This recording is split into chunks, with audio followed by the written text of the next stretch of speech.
parce qu'elle est à court d'arguments. On n'a jamais vu dans ce pays des soi-disant responsables d'un parti au pouvoir menacer ouvertement qu'un candidat ne battrait pas campagne ou que sa campagne, il déclarait que la campagne de ce candidat serait plus ou moins maintenant terminée. Alors ce qui s'est passé, c'est que les instructions qui ont été données étaient d'arrêter ce convoi et de m'arrêter. Parce que semble-t-il que dans ce convoi, il y aurait des armes à feu. Et ce convoi a bel et bien été arrêté, il a été fouillé de fond en comble et on n'a jamais trouvé d'armes à feu. Mais ce que je voudrais dire, et c'est le plus important, c'est que durant cette campagne, nous sommes peut-être la seule coalition ou l'une des seules coalitions qui avons battu campagne avec une équipe médicale et une ambulance médicalisée. Quand je quittais Thiès pour rejoindre Dakar, dans ce convoi, je le répète, il n'y avait aucune personne malade. Aucune.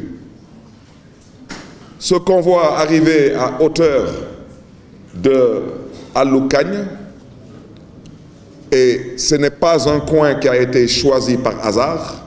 Il a été choisi à cause, un, de son isolement et deux, à cause de l'obscurité. Ils ont intercepté le convoi par le biais des éléments de la brigade d'intervention polyvalente, avec des véhicules blindés, et il y avait plus d'une centaine d'éléments de la BIP, tous encagoulés, et ils m'entendent. Et nous n'avons pas communiqué là-dessus parce qu'on s'était dit que ce n'était pas la peine de verser dans l'émotion. J'accuse les éléments de la BIP, je le répète, d'avoir tiré sur les éléments de notre sécurité et d'avoir engendré des blessures, et ils m'entendent. Et le procureur de la République aussi, au besoin, peut me convoquer pour cela, parce que les preuves sont là, et les témoins sont là. J'accuse les éléments de la BIP d'avoir agressé les éléments de notre convoi, particulièrement les éléments de notre sécurité, avec une violence inouïe et une violence inacceptable. Seulement, je le répète une fois de plus, parce que le prince aurait, semble-t-il, dit que le ministre de l'Intérieur ne faisait pas son travail. Alors, faire votre travail, chers policiers, ce n'est pas de tirer sur d'honnêtes citoyens. Parce que vous détenez certes le monopole de la violence légale, mais cela ne veut pas dire que vous avez le droit de faire ce que vous voulez. Vous n'avez pas le droit de tirer sur d'honnêtes citoyens désarmés. Vous n'avez pas le droit de maltraiter et surtout pas le droit de torturer d'honnêtes citoyens. Et c'est suite à tout cela que certains de nos éléments de sécurité, et je rappelle qu'il n'y a pas que Bassirou Diop actuellement qui est souffrant. Aujourd'hui, à l'heure où je parle, apparemment l'administration pénitentiaire s'est ressaisie entre-temps et nous avons certains de nos éléments qui ont été aujourd'hui conduits à l'hôpital de Saint-Louis. Parce que la vérité, ceux qui sont arrivés tous à Saint-Louis mal en point, sur instruction, une fois de plus, de ce prince, qui considérait que M. le ministre de l'Intérieur n'avait pas assez fait son travail. Alors, ça, ce sont des choses à dénoncer. Au-delà de mon interpellation envers M. le procureur de la République, je souhaiterais dire que ce dossier sera un dossier qui sera aussi bien défendu ici au niveau local, parce qu'il n'est pas question qu'on laisse cela passer pour perte et profit. Il n'en est pas question. La police est responsable de ce qui s'est passé lors de cette agression et non cette arrestation à Aloukagne, et le ministre de l'Intérieur a des comptes à rendre au peuple sénégalais. Je rappelle que M. Bassirou Diop est un citoyen sénégalais. Et il n'est pas mort de mort naturelle, et il n'a surtout pas glissé sur une peau de banane. Et j'aimerais que le ministre de l'Intérieur puisse apporter des éclairages par rapport à ce que je viens de dire. Au nom de quoi et pourquoi la police a tiré sur nos éléments de sécurité? Au nom de quoi et pourquoi? Seulement pour plaquer les gens au sol, il fallait utiliser à la limite des techniques qui relèvent des arts martiaux pour maltraiter les gens et torturer les gens. Et ensuite, vouloir se comporter comme si on n'a absolument rien fait. Non, je suis désolé, vous êtes responsable de cette mort. Et à l'international aussi, ce qui devra être fait le sera. Il est temps que les gens qui dirigent ce pays comprennent une bonne fois pour toutes que le Sénégal est une république, est un État qui a signé et ratifié des conventions. On ne peut pas tuer comme on veut dans ce pays et on ne peut pas faire ce qu'on a envie de faire. Sur ce registre, je voudrais dire que nous avons, avec la famille du défunt Bassirou Diop, nous avons souhaité qu'une autopsie soit faite. Et après cette autopsie, nous accompagnerons notre ami, notre frère, Bassirou Diop, vers sa dernière demeure. Que Dieu, dans sa miséricorde, l'accueille en son paradis céleste. Mais je voudrais dire à ces autorités que ce que vous avez fait, c'est inadmissible et inacceptable. Seulement pour arrêter un homme politique, vous n'avez pas besoin de verser dans le ridicule. Ça, c'est ridicule. Vous ne pouvez pas dire qu'il y a eu une bagarre à Saint-Louis, vous arrêtez un convoi et vous prenez 80 personnes comme ça, au pipeau, et vous les amenez en prison. Et sur ces 80 personnes, il n'y a pas que des gardes du corps. Il y a un gosse, quand j'ai su qu'il en faisait partie, c'est Babacar, qui est le fils d'une ancienne collègue à moi avec qui j'ai partagé la 14e législature, Ndeye Sira. Babacar lui-même, qui est un influenceur, qui n'a rien à voir avec la sécurité et qui n'a absolument rien à voir avec des violences politiques. Vous arrêtez des chauffeurs qui ne font que conduire des véhicules. Mais à un moment donné, il faut savoir raison garder et respecter l'intelligence des Sénégalais. Et pendant ce temps, c'est comme si le procureur de la République, il n'a pas vu ce qui s'est passé à Koungheul. Ça, il n'a pas vu. Il n'a pas vu les hommes armés avec des armes automatiques, des coupes-coupes et des machettes dans le convoi d'un candidat qui, semble-t-il, serait au pouvoir. Ça, il ne l'a pas vu, le procureur. Mais le procureur, il a vu le convoi de Barthélémy Diaz seulement sur la base d'accusations mensongères et faillacieuses. Que semble-t-il, Barthélémy Diaz serait surarmé. Vous avez arrêté le convoi, pendant 2 heures de temps, vous avez fouillé le convoi, vous n'avez trouvé aucune arme à feu. Vous n'avez trouvé que du matériel de gardiennage.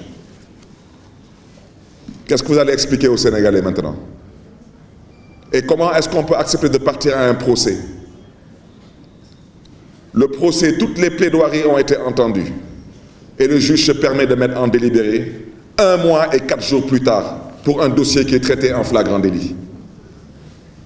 C'est scandaleux et c'est honteux pour la justice de ce pays.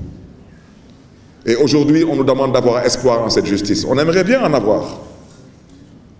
Mais combien de Sénégalais aujourd'hui ont espoir en la justice de leur pays? On n'a malheureusement pas d'autre choix parce qu'on n'a pas ailleurs où partir. Mais à cette justice, nous avons tout de même le devoir et la responsabilité de les inviter à un peu plus de retenue.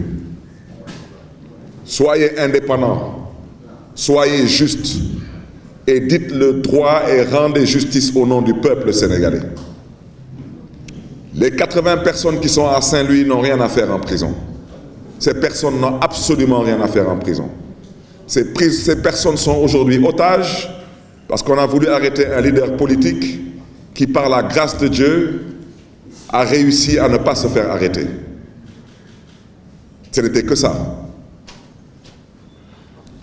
Je voudrais par la même occasion aussi présenter des condoléances et dire que je serai à Saint-Louis dans la semaine pour aller présenter des condoléances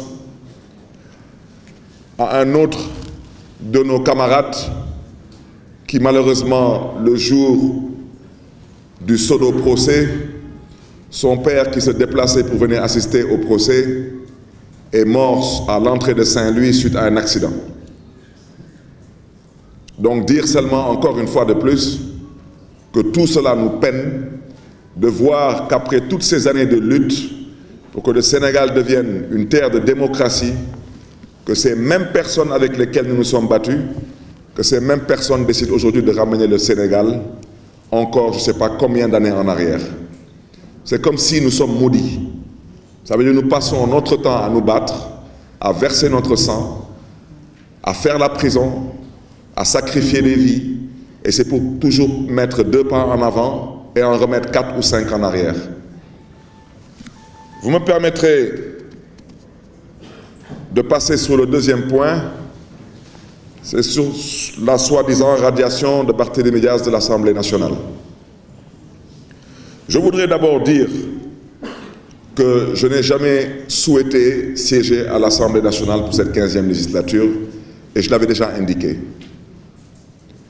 Je voudrais dire que cette démission, elle aurait dû être normalement enregistrée le jour de l'ouverture et de l'installation de la 15e législature. Mais le jour de l'installation de la 15e législature, j'étais, comme vous le savez tous, à Saint-Louis pour les besoins du procès de nos 80 camarades qui sont détenus et pris en otage. Et par respect à l'institution, j'avais écrit donc une lettre pour m'excuser auprès de le ou de la présidente de l'Assemblée nationale et j'avais indiqué les raisons de mon absence. Et j'avais donné dans la même veine une procuration à ma collègue, Mme Anta Babacar Ngom, pour qu'elle puisse voter pour moi. Et je voudrais dire que je me réjouis d'abord du fait aujourd'hui que ce soit l'honorable député Pape Djibril Fall qui me remplacera à l'Assemblée nationale. C'est un parlementaire chevronné, c'est un homme politique exceptionnel et c'est surtout un homme politique engagé. Mais j'insiste là-dessus parce que Pape Djibril, c'est tout de même un garçon qui a réussi à rentrer pour la première fois à l'Assemblée nationale sans coalition. Donc, mon intime conviction, c'est que Pape Djibril Fall a sa place à l'Assemblée nationale. Mais la raison pour laquelle je voudrais évoquer cette radiation, vous me permettrez tout de même d'insister, je dis que j'insiste parce que je veux parler aux Sénégalais et aux Sénégalaises. C'est pour vous dire que ce qui est en train de se tramer, ce n'est pas l'Assemblée nationale. Ce qui est en train de se tramer, c'est autre chose. Et ce autre chose-là, on y arrivera et on ne l'acceptera pas. Parce que dans la vie, toute chose a une fin. Et dans la vie, il faut savoir raison garder. Je le répète, le Sénégal est une république. Nous avons tous choisi de vivre en république. Ceux qui ont choisi de vivre dans autre chose, ça les engage. Je vais vous interpeller de la façon la plus simple possible. Si j'étais aujourd'hui élu président de la République du Sénégal, un député est élu, un président de la République est élu, est-ce que quelqu'un aujourd'hui oserait me déchoir de mon mandat de président de la République? C'est une question que je pose aux Sénégalaises et aux Sénégalais. C'est la même chose qui s'est produite avec l'Assemblée nationale. L'Assemblée nationale du Sénégal a un règlement intérieur. Et au Sénégal, nous avons une charte fondamentale qui est la Constitution. Il y a une différence entre un délit et un crime. L'Assemblée nationale considère que, dans son règlement,